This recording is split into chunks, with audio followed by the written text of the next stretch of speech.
नमस्कार. Ranade realtor presents inspiring stories by सकाळमध्ये मी निलेश नातो तुम्हा सर्वांचं मनापासून स्वागत करतो. आज आपण अशा एका व्यक्तीला भेटणार आहोत की जे स्वतः आहेत स्पोर्ट्स डॉक्टर. डॉक्टर म्हटले की जरा आपण थोडं बॅकफूटवरती जातो, पण ते स्पोर्ट्स डॉक्टर आहेत. त्यांच्याकडनं बऱ्याच गोष्टी जाणून घेऊयात, त्यांच्याकडनं बऱ्याच इन्स्पायरिंग स्टोरीज आपल्याला ऐकायच्या आहेत. तर भेटूयात अजित सीताराम मापारी यांना. अजित, तुझं Ranade realtor presents inspiring stories या सकाळमध्ये मनापासून स्वागत. Thank you so much Nilesh. खरंच बरं वाटतं मला नेहमी बोलताना. स्पोर्ट्स डॉक्टर म्हणल्यापेक्षा स्पोर्ट्स बद्दल सुद्धा चर्चा करायला मला नेहमीच आवडतं. स्पेशली काही टेक अवे मेसेजेस मला देता आले ना, तर मला असं वाटतं की माझा जो काही टॉक असेल किंवा गप्पा असतील त्या जर एकदा झाल्या की मला असं वाटतं की ते सार्थकी झालं. अगदीच. आज बऱ्याच गोष्टी तुझ्या प्रेक्षकांना तुला सांगायच्या आहेत, पण मला जाणून घ्यायचं तुझ्याकडनं. बेसिकली डॉक्टर म्हटले की आपण काय असतं, काही लागलं, दुखापत झाली असेल तरच डॉक्टरकडे जातो. पण आता मी तुझ्या क्लिनिकला स्वतः आलोय. फिट टू स्पोर्ट्स नावाचं क्लिनिक तुझं आहे, तर त्याच्याबद्दल आपण जाणून घेऊच या पुढे. पण मी ज्या वेळेस तुझ्या क्लिनिकमध्ये आलेलो आहे तर त्यामुळे लोक परफॉर्मन्स वाढवण्याकरता सुद्धा तुझ्याकडे येतात. तर हे ऍक्च्युली काय आहे सगळं, मला जरा सांग ना. तर बेसिकली कसं आहे ना, स्पोर्ट्स डॉक्टर म्हटलं की त्याच्या अंडर ती खूप मोठी अम्ब्रेला आहे. आणि इंजुरी म्हटलं की फक्त डॉक्टर असंच जे समीकरण आतापर्यंत आहे. मग ते फॅमिली डॉक्टर असेल, ऑर्थोपेडिक सर्जन असेल, इथपर्यंत ते राहतात. स्पोर्ट्स डॉक्टर म्हटलं ना की इंजुरी मॅनेजमेंटचा एक वेगळा त्याच्यामध्ये एक पैलू येतो, जो मी परत आपण गप्पा मारताना मी तुला सांगेलच. पण परफॉर्मन्स एनहान्समेंटसाठी जे स्पोर्ट्स सायन्स आणि मेडिसिनचा बॅकअप लागतो तो खूप महत्वाचा असतो. एखाद्या खेळाडूसाठी असेल, रिक्रिएशनल प्लेअरसाठी असेल, आणि म्हणजे जे वीकेंड वॉरियर्स आम्ही ज्यांना नाव म्हणतो की यांना फक्त शनिवार रविवारी जे लोक खेळतात, त्यांना थोडासा जर चांगला बॅकअप देता आला तर त्यांचा इंजुरीचा रेट कमी होईल आणि त्यांचा परफॉर्मन्स एनहान्स होईल. याच्यासाठी जे एक काय म्हणतात, एक कम्प्लीट एक अम्ब्रेला लागते, ती ह्या स्पोर्ट्स मेडिसिनच्या अंडर किंवा स्पोर्ट्स डॉक्टरच्या अंडर येते. आणि आता फिट टू स्पोर्ट्सचं जसं म्हणालच की आमची एक होलिस्टिक एक टीम आहे एक्सपर्ट्सची, आणि ते आम्ही बेसिकली हीच सर्व्हिस जी आहे ती आम्ही पुढे या खेळाडूंना एज ग्रुप 9 to 90 years पर्यंत येतात क्लिनिकला. म्हणजे अगदी 9 वर्षापासून 90 वर्षापर्यंत. 89चं मला वाटतं एक माझ्याकडे माहिती होती की चालताना अँकल दुखतो, काय करायला पाहिजे. इथपर्यंत स्पेक्ट्रम थोडासा आहे. तर हे जे परदेशामध्ये आपण बसतो की खूप त्यांचं प्रगत झालेलं आहे, त्याचं प्रगत म्हणण्यापेक्षा काय ना, ते वेळोवेळी ह्या स्पोर्ट्स सायन्स आणि मेडिसिनचा एक सपोर्ट घेत असतात. तो आपल्याकडे इतके वर्ष नव्हता. आपण खूप मोठा देश आहे आणि आपले प्रॉब्लेम्स पण बरेच असतात. पण जेव्हा आपण म्हणतो की काय करायला पाहिजे, एखाद्या खेळाडूंनी जर त्याचा परफॉर्मन्स इंटरनॅशनल लेवलला न्यायला पाहिजे, तर तो खूप कमी वयात जर त्यांना योग्य ते मार्गदर्शन मिळाले तर डेफिनेटली त्यांना इंजुरी तर प्रिव्हेंट होतीलच, पण त्यांचा परफॉर्मन्स नक्कीच वाढेल. तर तो ह्या अम्ब्रेला खाली सगळं येईल. बरोबर. मी तुला असं म्हणायचं आहे का की तर असं सध्या म्हटलं जातं की स्पोर्ट्स डॉक्टर किंवा जो एक परफॉर्म एनहान्स करण्याकरता जी व्यक्ती असते त्याचं काम कोचच्या एवढंच आहे, तेवढीच जबाबदारी त्या व्यक्तीवरती असते जशी की तुझ्यावरती असते? इनफॅक्ट मला असं वाटतं की कोचवर तर मॅक्सिमम जबाबदारी असते, कारण तो सर्व असतो, त्या टीमसाठी असेल किंवा त्या खेळाडूसाठी असेल.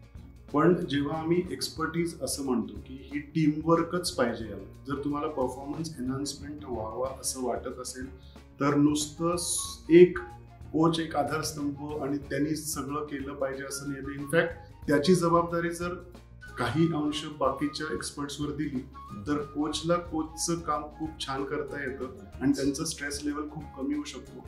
मग तो न्यूट्रिशनिस्ट असेल, एखादी इंजुरी झाली तर त्याच्यासाठी काय करायला पाहिजे ते कोणीतरी दुसरं बघतंय, त्याचं न्यूट्रिशन हायड्रेशन एक जण बघतोय, त्याचं मेंटल कोचिंग एक जण बघतोय, त्याचं परफॉर्मन्स एनहान्समेंटसाठी लागणारं जे त्याचं पिरियडायझेशनचं प्लॅन असेल ते एक जण बघतोय, त्याचं रिकव्हरी सेशन्स कोणीतरी बघतोय. हे जेव्हा व्हायला लागतं, आता एक्झाम्पल द्यायचं म्हटलं ना की जे जगातले टॉप काही खेळाडू आहेत, तर टेनिसचा असेल म्हणजे जोकोविच असेल, फेडरर असेल, नदाल असेल, 6-6, 7-7 कन्सल्टंट्स असतात त्या लोकांना, त्यांना सपोर्ट करणं, ते कोचला सपोर्ट करणं.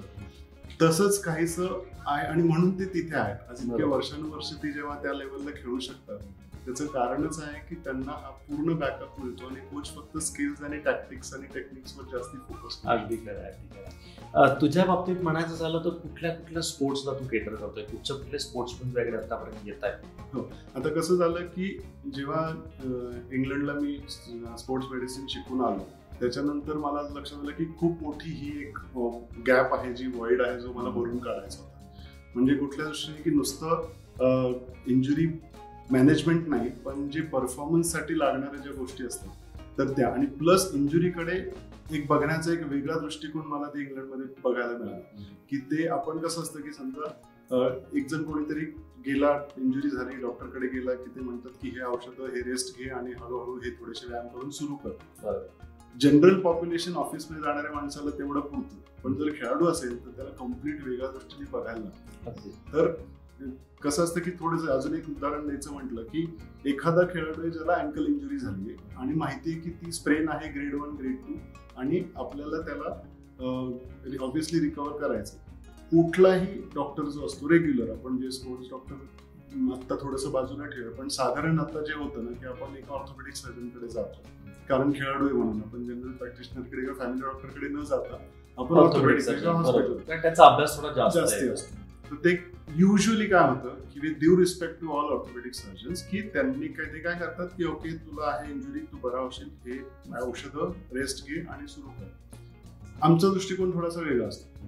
आम्ही फक्त त्या अँकलला रेस्ट देतो कारण अख्खं शरीर त्याला काही झालेलं नसतं. त्याचे अपर बॉडी, त्याचं कोर, त्याचा दुसरा पाय, त्याचं नी, हे सगळं चालूच ठेवलं पाहिजे कारण अँकल जेव्हा बरा होतो त्यावेळेला त्याची सगळी बॉडी परत ती डिकंडिशन व्हायला नको. म्हणून हा वेगळा एक अप्रोच असतो. कुठली इंजुरी झाली तरी त्याचा अप्रोच वेगळा बदलला जातो. ऍथलीट म्हणून तुला बाकीच्या शरीराची काळजी घ्यावीच लागते, जेवढं की डॅमेज पार्ट आहे त्याची पण. खरं. मग माझे जे एक्सपर्ट असतात, फिजिओथेरपिस्ट आहेत, ज्यांची मला मदत घ्यायला लागते, ह्या एक्सरसाइज प्रोग्राम त्याप्रमाणे डिझाईन करायचा आणि असं. तर हा सगळा अप्रोच हा बदलतो स्पोर्ट्स मेडिसिन म्हणण्यापेक्षा किंवा स्पोर्ट्स डॉक्टरचा जो अप्रोच असतो तसा. अगदी जसं तू मेन्शन केलंस, तू हे युकेतनं लंडनमधनं हे सगळं शिकून आलेलं आहेस.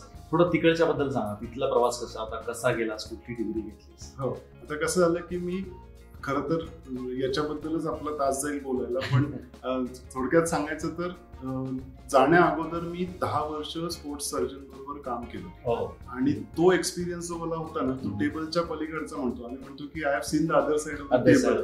आता ही साइड मला जेव्हा लक्षात यायला लागलं की कितीतरी खेळाडू ते स्पोर्ट्स सर्जन कडे यायचे, ते ट्रीटमेंटसाठीच यायचे, पण नंतर मग विचारायला लागलं की आपण एवढा मोठा देश असून, एवढे छान स्किल सेट्स असून, आपण ऑलिम्पिक मध्ये अगदी अशी एवढीशी पोटावर सर्वांनाच पडलेला मोठा प्रश्न आहे.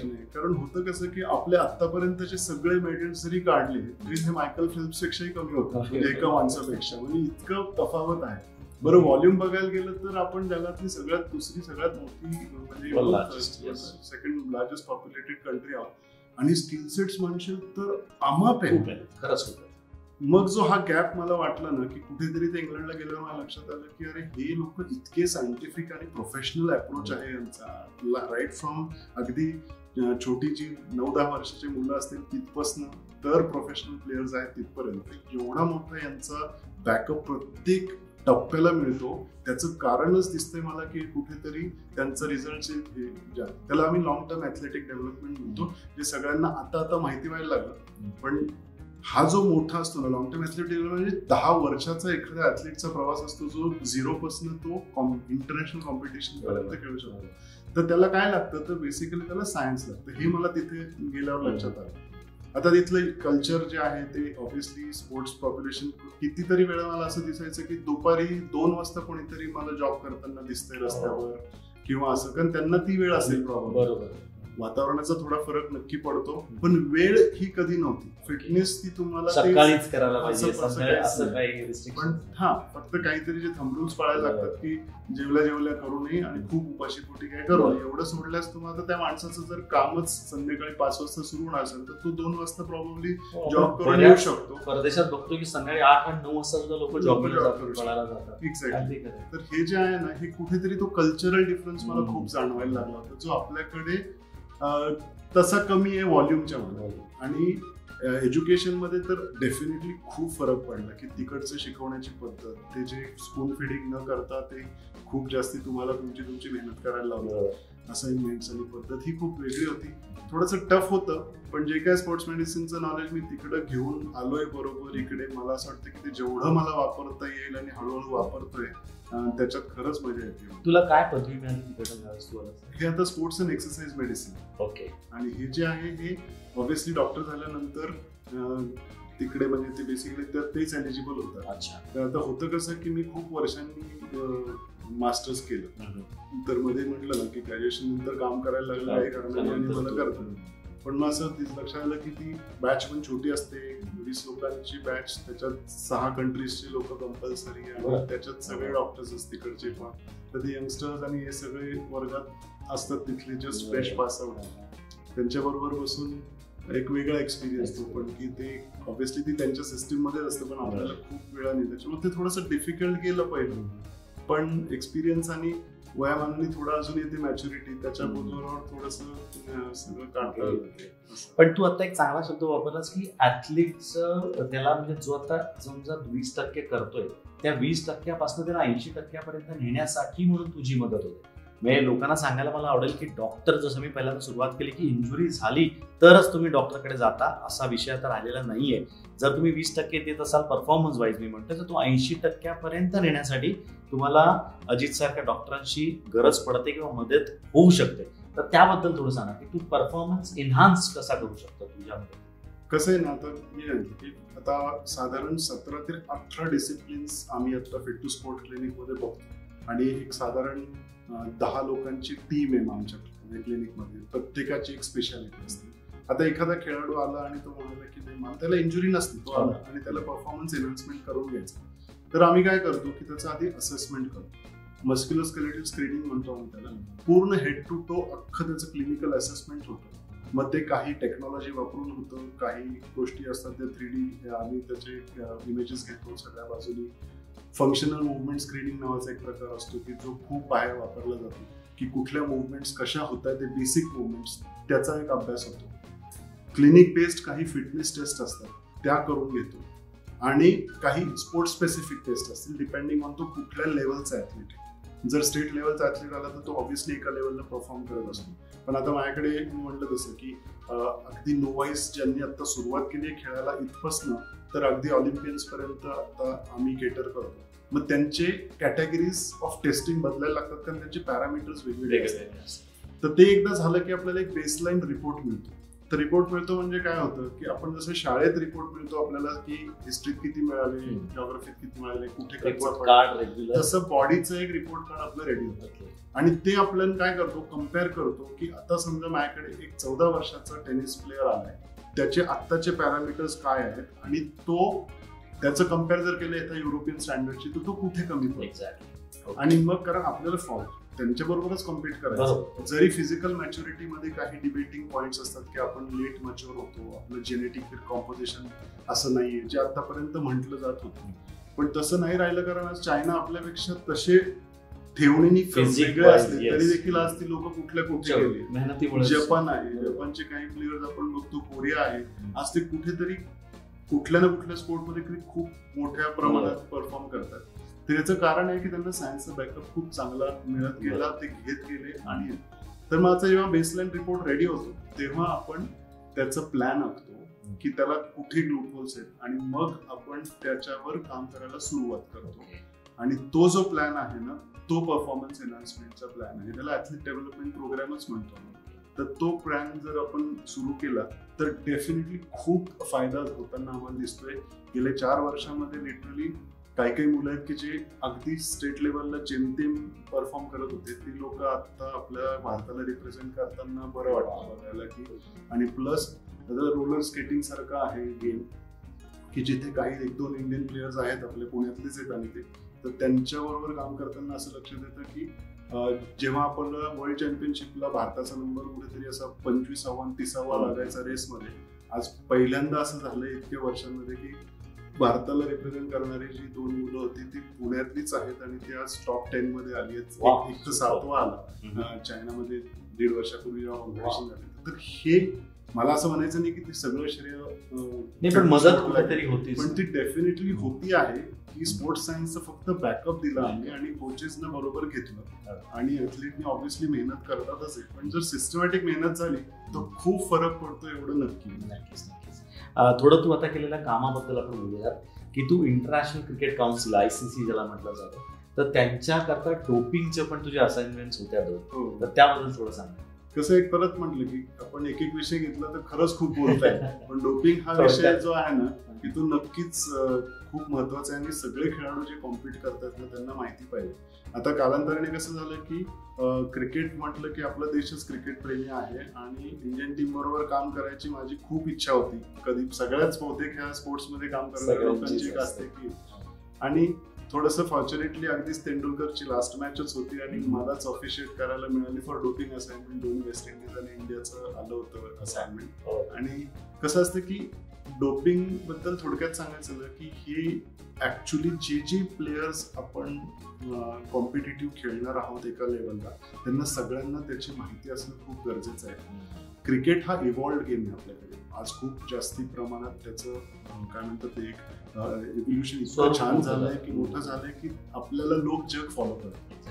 आणि तसंच डोपिंग मध्ये पण सेम झालंय की प्रत्येक खेळाडूला माहिती असते की डोपिंग काय आहे, त्याची प्रत्येकाला म्हणजे इनफॅक्ट इंडियन टीमच्या प्रत्येक प्लेयरला एक बुकलेट दिलं जातं फक्त डोपिंगचं वेगळं की जे ते काय फॉलो करायला पाहिजे. तुमचं जर टेस्टला कोणी आलं तर तुम्हाला काय काय तुमचे राईट्स काय आहेत. मी असं ऐकलंय, खरं आहे का खोटं मला सांग, की ते कधीही टेस्ट करू शकतात आणि त्यांना प्लेयर्स नाही म्हणू शकत नाही. हो, अगदी खरं आहे. त्याला कसं असतं दोन मोठे लिम्स आहेत, एक आहे इन कॉम्पिटिशन टेस्टिंग आणि काय आउट ऑफ कॉम्पिटिशन टेस्टिंग. तर इन कॉम्पिटिशन तर माहितीच असतं आपल्याला की समजा आता IPL चालू आहे आणि आजच्या मॅचला जर ठरवलं तर त्या मॅच मध्ये झाल्या डोपिंग करू शकतात. पण आउट ऑफ कॉम्पिटिशन म्हणजे आता सध्या क्रिकेट चालू नाही ना, तर मग कुठलेही क्रिकेटर जिथे जिथे त्यांच्या घरी आहेत, कोणीतरी काहीतरी करत असेल, कोणीतरी त्यांच्या गावी गेले असतील नातेवाईकांचं, तिथे सुद्धा त्यांचं डोपिंगचं टेस्ट पण लीगल आहे. आणि हे वाडा जे आहे organisation world anti doping association तेच ठरवतात की कोणी कधी कसं करायचं. त्याच्यामुळे हे दोन मेजर लिम्स आहेत, इन कॉम्पिटिशन आणि आउट ऑफ कॉम्पिटिशन, आणि हे सगळ्या स्पोर्ट्सला आहे. आता मी जेव्हा ISL जे आपलं फुटबॉल लीग आहे, इंडियन सुपर लीग, त्याच्याबरोबर मी 4 वर्ष सलग काम केलंय पुणे टीम बरोबर. पुणे टीम जेव्हा आपली हैदराबादला शिफ्ट झाली म्हणून मला जाता आलं नाही, पण 4 वर्ष टेक्निकल क्रू जो होता तो सगळा युरोपियन होता. ओके. आपल्याकडच्या बऱ्याचशा फुटबॉलर्सना डोपिंग हे नवीन होतं, त्यांना आणि मला थोडा अनुभव डोपिंगचा असल्यामुळे क्रिकेटमुळे मला फायदा झाला त्यांना एक्सप्लेन करायला, सांगायला, समजायचं. तसंच लोकल आता देखील क्लिनिकमध्ये फिट टू स्पोर्टला जी मुलं येतात कॉम्पिटिटिव्ह, त्यांना काही ना काही ऍडवाइस दिला जातो की तुम्ही काय घ्यायला. कारण अगदी म्हणलं ना की आपल्या चांगल्या प्लेयर्सना माहिती नसतं, सर्दी खोकल्यासाठी औषध घेतात, असे किस्से सुद्धा आपल्याला क्रिकेटमध्ये माहिती, खोकल्याचं औषध घेतलं म्हणून डोपिंगमध्ये पॉझिटिव्ह घडलं, कारण नाही चालत.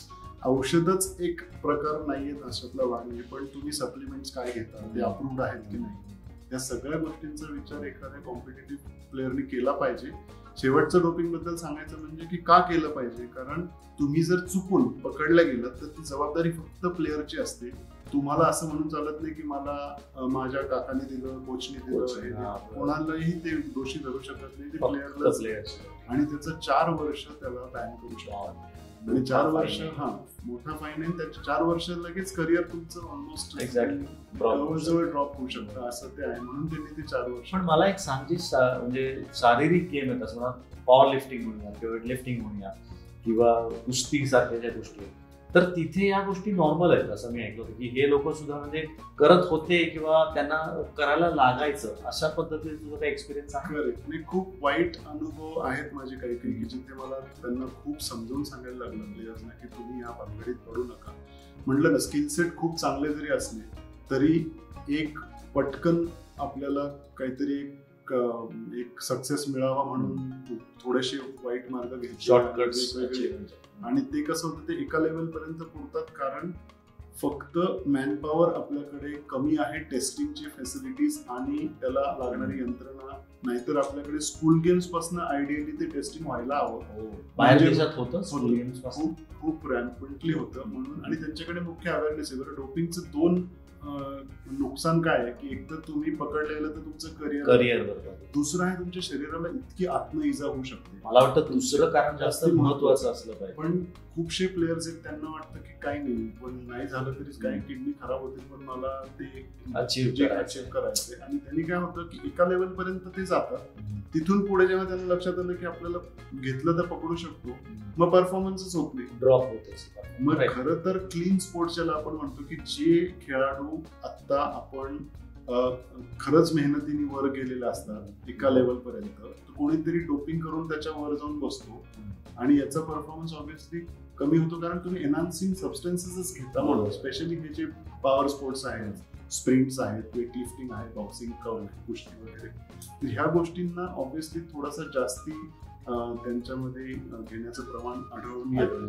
पण कुठेतरी त्याच्यावर एक हळूहळू सरकार थोडंसं नियंत्रण आणते, वचक दाखवते. खेलो इंडिया सारख्या ठिकाणी 600 सॅम्पल्स कलेक्ट होत आहेत, ही खरंच मोठी गोष्ट आहे, खूप मोठी गोष्ट आहे. त्याच्यामुळे खेलो इंडियानी ऍक्च्युली खूप कल्चर छान बदलायला लागलं आणि लोकांना कळायला लागलं की खेलो इंडियात होतंय आणि तिथल्या लेवललाच ते गाळले जातात आणि खूप पकडली जातात अनफॉर्च्युनेटली, कारण माहिती नसते. नमस्कार, तुम्ही पाहताय Ranade realtors presents inspiring stories bye सकाळ.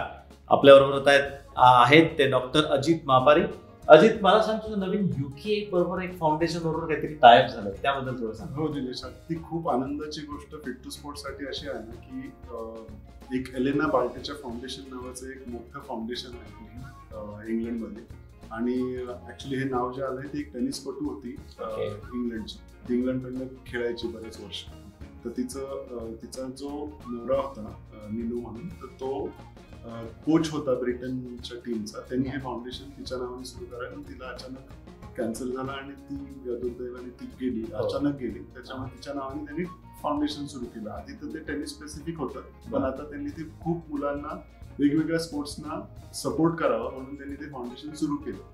तर माझ्या टीममध्ये एक मेगन बेन्सरी नावाचा स्पोर्ट्स सायंटिस्ट आहे. तर तो जेव्हा इंग्लंडला शिकायला गेला होता, एकच मिनिट थांबवतो, स्पोर्ट्स सायंटिस्ट अशी काही गोष्ट असते काय? हे पहिल्यांदा मी स्पोर्ट्स सायंटिस्ट. स्पोर्ट्स सायन्स हा एक वेगळा वर्टिकल आहे अख्खा, की जो जसं स्पोर्ट्स मेडिसिन आहे तसं स्पोर्ट्स सायन्स आहे. आणि स्पोर्ट्स सायन्स जे फिजिओथेरपिस्ट स्पोर्ट्स सायन्सचा मास्टर्स मध्ये अभ्यास करतात, तर त्यांना अजून खूप बाकीच्या ज्या गोष्टी असतात, म्हणजे इंजुरी रिहॅबिलिटेशन वेगळं, की हे पिरियडायझेशन कसं करायचं किंवा कोणाला किती लोड द्यायचा एक्सरसाइजचा, आणि ह्या सगळ्या ज्या गोष्टी असतात म्हणजे खेळ हा फक्त आता खेळापुरता मर्यादित राहिलेला नाहीये, त्याला बरेच अजून अँगल खेळू पण नाही असं मला वाटतं. बरेच अँगल जर आले तर नक्कीच आपल्याला प्रगती दिसेल. बेसिकली तो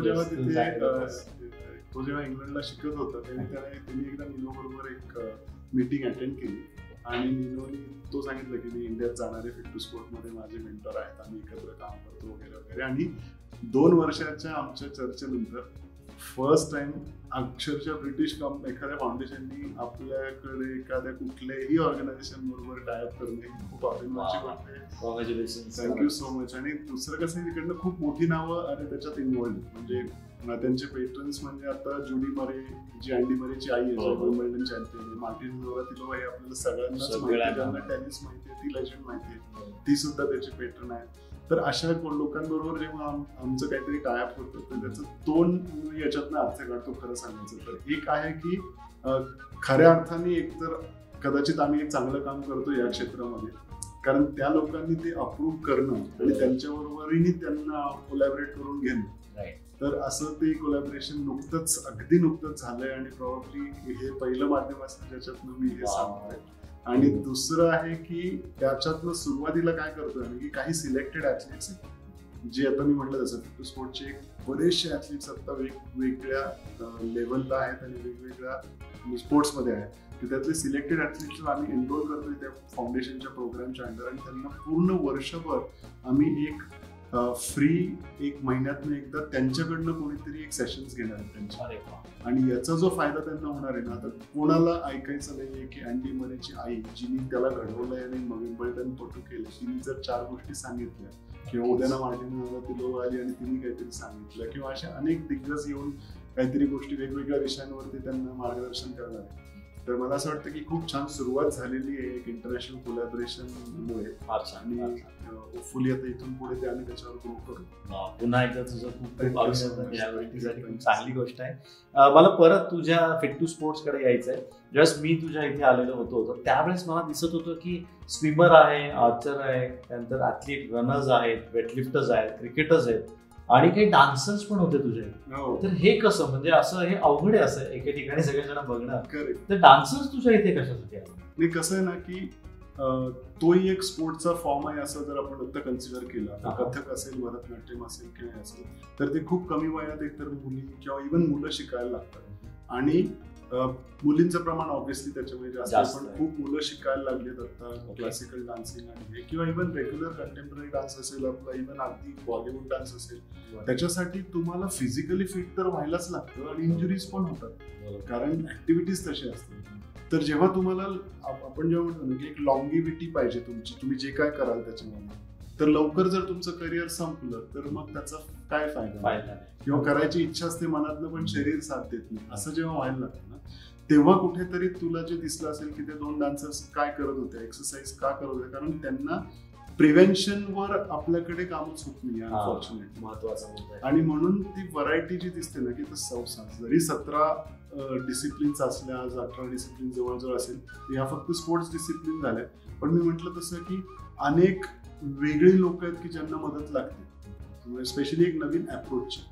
आता याच्यामध्ये डान्सर्स एक झालं, फोटोग्राफर्स, लिटरली तर 4 फोटोग्राफर्स असे आहेत की ज्यांना त्या मोठमोठ्या लेन्सेस धरून, त्यातलं एक स्पोर्ट्स फोटोग्राफर आहे, एक वाईल्ड लाईफ फोटोग्राफर आहे, त्यांना ते मोठ्या लेन्सेस धरून त्यांचे शोल्डर, रिस्ट, बोटं दुखायला लागतात त्याच पद्धतीने पकडून. त्यांना तर त्याच्यासाठी त्यांना स्पेसिफिक जर एक्सरसाइजेस दिला तर त्यांना ईज जाते ती करायला, तर सारखं दुखतंय म्हणतात. तर हे तू मला सांगत होतास काही तबला प्लेअर सुद्धा तुझ्याकडे वादक आहेत, त्यांना तासन-तास रियाज करायला लागतो. त्याच्यातनं पण ते होतं कसं की मग दुखलं की त्यांना तो सगळा टेम्पो त्यांचा निघून जातो, मग ब्रेक घ्यायला लागतात आणि रेस्ट होते, मग औषधं खा. असं न करता त्यांना जर एक्सरसाइज पॅटर्न आपण जर नीट आखून दिला, प्रिव्हेन्शनवर काम केलं आणि त्यांना इंजुरी प्रॉपरली मॅनेज केली, तर मला असं वाटतं खूपसं त्यांचं जे करिअर आहे त्यांच्या क्षेत्रातलं ते नक्कीच जास्त होऊ शकेल. तुझं असं म्हणणं की prevention is better than cure, यावर तुझा गाढा विश्वास नक्कीच आहे. आणि ते नुसतंच मला वाटतं ते त्या प्रॉवर्ब पुरतं शिल्लक नसून मी सांगतो की कितीतरी, आता साधारण एक मला प्रिव्हेन्शनवर सगळ्यात महत्वाची गोष्ट आपल्या प्रेक्षकांना काय सांगायची ना की ACL लिगामेंट हे ना खूप आता कॉमन झाले की गुडघ्यातली एक लिगामेंट तुटते बाबा बऱ्याचशा प्लेयर्सची, तर ती ACL लिगामेंट तुटते ना, ती एक ऍक्सिडेंटल इंजुरी असते. पण असं रिसर्च सांगत गेलंय की एवढे फुटबॉलपटू तुम्ही बघता टीव्हीवर बघून, त्याचे एवढ्या हायएस्ट लेवलला ते मॅचेस बघतात, मग सगळ्यांचे का नाही ACL तुटत? कारण आहे त्याला, कारण प्रिव्हेन्शन प्रोग्राम डिझाईन केलेले आहेत रिसर्चनी की ज्याचं प्रमाण ACL तुटायचं खूप कमी होतं. तर ते जर आपण फक्त फुटबॉल पुरतं नाही म्हटलं, आपण इंग्लिश प्रीमियर लीग घेतलं, ला लिगा घेतलं, बुंडेसलिगा घेतलं, वर्ल्ड कप घेतला, फुटबॉल हा का मी विषय घेतोय कारण हा जगातला सगळ्यात मोठा आणि सगळीकडे खेळला गेलेला स्पोर्ट जातोय. तर त्याच्यामध्ये इंजुरीचं प्रमाण ऑब्व्हियसली जास्ती का आहे, कारण तो कॉन्टॅक्ट स्पोर्ट आहे, फास्ट पेसचा आहे आणि खूप सारा डिपेंडन्सी तुमच्या बॉडीच्या फिटनेस लेवलवर असते. मग एवढ्या सगळे सीझनच्या मागे सीझन होतात आणि आपण बघतो की कित्येक प्लेयर्स ते सारखे खेळतात पण त्यांचं कधी ACL तुटत नाही किंवा काही होत नाही. याचं कारण आहे की त्यांचा जो ट्रेनिंग प्रोग्राम असतो फिटनेसचा, त्याच्यामध्ये काही गोष्टी असतात की ते त्यांना करायलाच लागतात, ज्याला आम्ही प्रिव्हेंटिव्ह एक्सरसाइजेस म्हणतो. त्यांनी ते शक्यता जी असते इंजुरी होण्याची ती खूप कमी होते.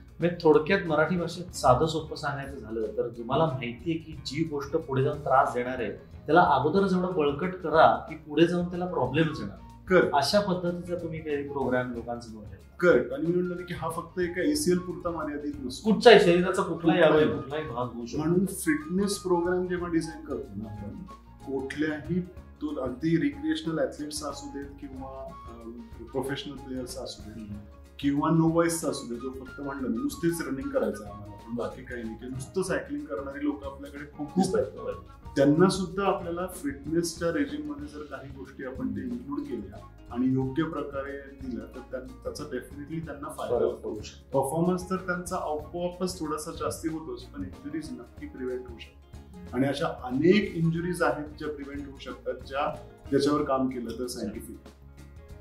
तुझ्याकडचे आता जे काही एक्सपिरियन्स तुझे म्हणा किंवा तुझ्याकडे काही असे ॲथलीट जे फिट होऊन गेले असे काही किस्से असेल प्रवास? हो, तर कसं आहे की तशी लिस्ट बऱ्यापैकी आहे, पण काही नक्कीच ॲथलीट्स मला मेन्शन करायला आवडेल. की आता समजा एक करंट जवळजवळ नॅशनल होल्डर आहेत, 1-2 रेकॉर्ड होल्डर आपल्याकडे.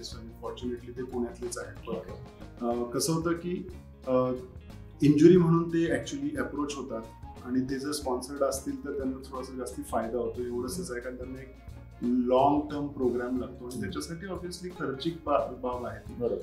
पण आपण जर त्याच्याबरोबर आम्ही जर सायंटिफिकली पूर्ण लक्ष घालून जर दिलं ना, तर लिटरली मागच्या 2 वर्षामध्ये काही ॲथलीट्स आहेत त्यांचा जो परफॉर्मन्स होता तर तो लिटरली एक सेशन त्यांचा आम्ही मॉनिटर केलेलं. म्हणजे त्याला एक वर्कलोड मॉनिटरिंग म्हणतो की प्रत्येक सेशन. तर तसं सायन्सचा बॅकअप देऊन आणि त्यांचे हे करून तर त्यांचं लिटरली त्यांचे स्वतःचे पर्सनल बेस्ट तर रेकॉर्ड झालेलेच आहेत. पण ते आज कुठेतरी आम्ही बघतोय की त्यांना त्यातले 1-2 लोक असे आहेत की ज्यांना आम्हाला 2025 आता 5 म्हणायला लागले 2024 वर्ल्ड जो ऑलिम्पिक्स होतं त्याच्यासाठी आपण आतापासूनच त्यांची आम्ही तयारी करून घेतो.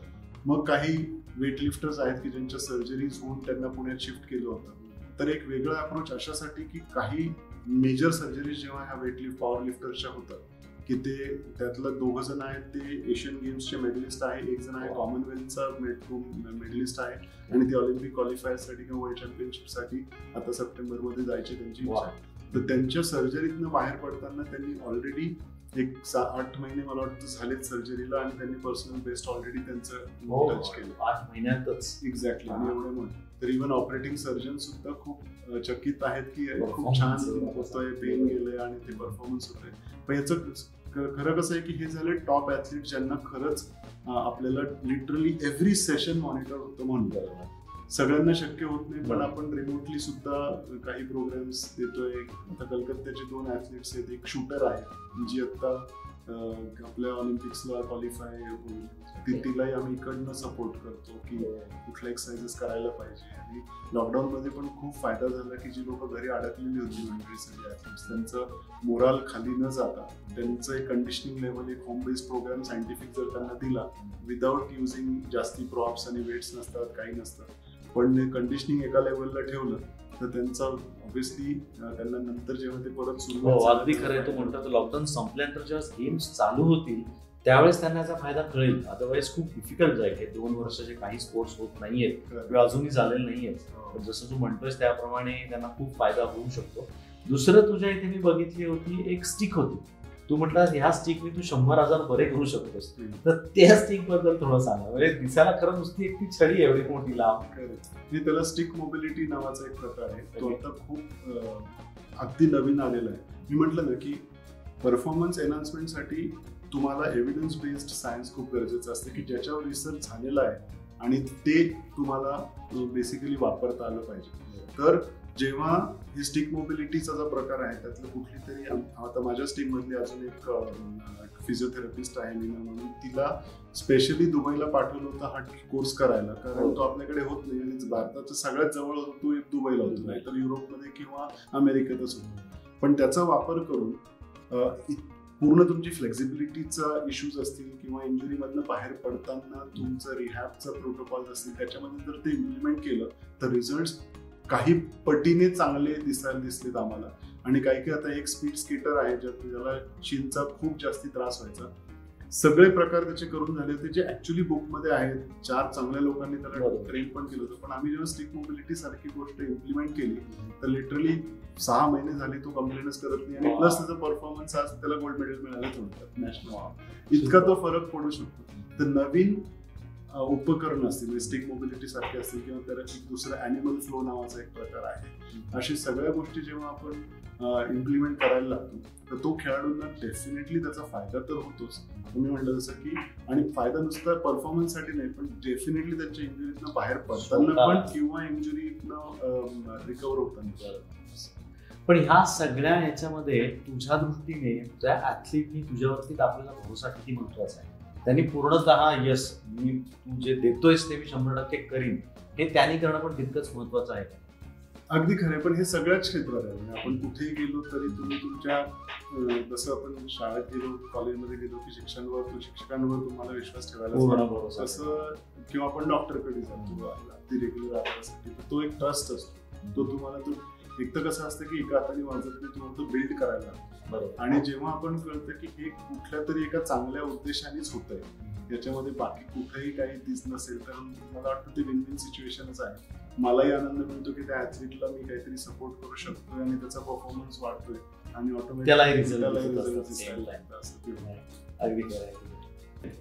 आता शेवटचा प्रश्न म्हणून तुझ्याकडे मिळतो, जाता जाता तुझी नवीन जी लोक आहेत, नवीन ऍथलीट आहेत किंवा नवीन लोक तयार होत आहेत, त्यांना तुला एक टिप द्यायची झाली तर तू काय सांगशील? खरं तर ना, हा खूप एक महत्वाचा घटक आता मला सांगावा असं वाटतो सगळ्या प्रेक्षकांना की जेव्हा ना आपण एखाद्या कोच म्हणून कोचकडे बघतो ना, कोच हा आधारस्तंभ असतो. त्या कोचला ऍथलीटनी त्याला बेसिकली त्याच्याकडनं जे घ्यायचंय तर ते टेक्निकली आणि टॅक्टिकली तर घेतलंच गेलं पाहिजे. पण मला असं वाटतं की ते डिस्कशन ह्या लेवलला तुम्ही कोचेस बरोबर सुरू करा की तुम्हाला अजून कुठल्या एक्सपर्ट्सची मदत घेता येईल जेणेकरून कोचेसवरचा भार कमी होईल. हा एक झाला. पेरेंट्सना त्याच्यामध्ये इन्व्हॉल्व्ह करायचं, म्हणजे ट्राय पार्टी आम्ही म्हणतो की एक टेक्निकल सपोर्ट हा आमच्याकडनं, टॅक्टिकल सपोर्ट हा स्किलचा सपोर्ट कोचकडनं आणि पेरेंटकडनं ओव्हरऑल सपोर्ट जो मिळतो हा एकत्र एका पेजवर येणं खूप गरजेचं असतं. दुसरं असं आहे की प्रोफेशनल अप्रोच ठेवायचा. म्हणजे काय की आपल्याकडे खूप इमोशनली गोष्टी होतात ते असं माझ्या गेल्या 15-20 वर्षात लक्षात आलं आणि म्हणून आपला कुठेतरी आपलं एक जी प्रोग्रेस असतो तो कुठेतरी खुंटतो, कुठेतरी प्लॅटो हिट करतो. तर मला असं वाटतं की जे प्रोफेशनल ऍथलीट्स आहेत आणि ज्यांना खरंच कॉम्पिटिटिव्ह लेवलला आणि मोठ्यात मोठ्या लेवलला खेळायचं ना, त्यांनी अप्रोच पूर्ण प्रोफेशनल ठेवला पाहिजे. म्हणजे काय की जर तुम्हाला ह्या कोचचे लिमिटेशन्स कळालेत आणि तुम्हाला पुढच्या कोचकडे जायचंय तर ते ह्या कोचला काय वाटेल, आता मी कसं जाणार पुढे, तसं नसताना आपल्याकडे अजून ती सिस्टीम कोचिंगची डेव्हलप व्हायची आहे की लेवल 1, लेवल 2, लेवल 3, लेवल 4.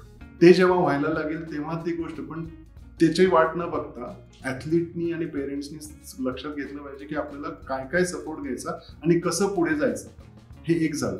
दुसरं असं आहे की कोचेसनी आपल्याला लक्षात घेतलं पाहिजे की स्वतःचे लिमिटेशन्स काय आहेत. हे जर कोचेसना कळालं ना की नाही बाबा मला एवढंच कळतंय सध्या, कुठलाही म्हणजे मला कदाचित हे खूप हार्श स्टेटमेंट्स असतील पण कुठेही इगो मध्ये न ठेवता जर कोचेसच्या लक्षात आलं की नाही ह्या मुलाचं जर चांगलं व्हायचं असेल तर माझं संपलंय, तू पुढे जा, तू दुसऱ्या कोणाकडून तरी घे, हे जेव्हा व्हायला लागेल ना त्यांनी खरंच नक्की फरक पडेल. म्हणून कोचेसचा एक दृष्टिकोन स्वतःचा त्यांनी बदलला पाहिजे.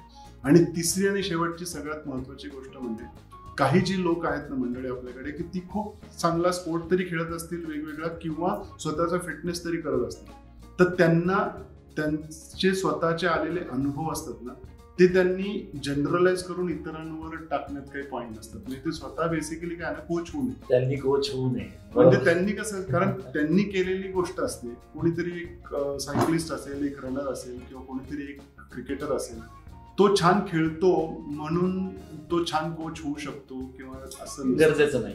तर म्हणून कुठलाही स्पोर्ट असू द्या असं जगात प्रूव्ह झालेलं आहे की एक चांगला खेळाडू हा चांगला कोच असेल असं नाही आणि एक खूप चांगला कोच हा खूप उत्तम खेळाडू असेल असं नाही. त्याच्यामुळे जे रिक्रिएशनल आपल्याकडे लोक आहेत त्यांनी जे कोचिंग करायला जातात किंवा ना जे मार्गदर्शन करायला जातात त्यांच्या अनुभवाला धरून तर त्यांनी ते कुठेतरी स्वतःला आवडतं घेतलं पाहिजे असं मला खूप सांगावं वाटतं. अगदी खरंय, तू बरोबर बोललास, ते खूप योग्य आहे. नाहीतर मित्रांनो, ज्याला क्रिकेटचा देव म्हटलं जातो तो सचिन तेंडुलकर, त्यांनी तर कधीच भारताचा कोच म्हणून यायला पाहिजे होतं. रिटायरमेंट तू इतके वर्ष तू करतोय काय, पण त्याला माहितीये की मी क्रिकेट खेळत होतो, शिकवणं हे माझं काम नाहीये. तर खूप चांगलं तू उदाहरण दिलेलं आहेस. मित्रांनो, तुम्ही पाहताय Ranade realtor presents inspiring stories bye सकाळ. आपल्या बरोबर होते अजित मापारी. तुम्ही इथे येऊन तुझा एवढा महत्वाचा वेळ दिला त्याबद्दल खूप खूप खूप धन्यवाद. थँक्यू मित्रांनो. पुढच्या एपिसोडमध्ये घेऊन येतोय नवीन व्यक्ती, नवीन स्टोरी. थँक्यू.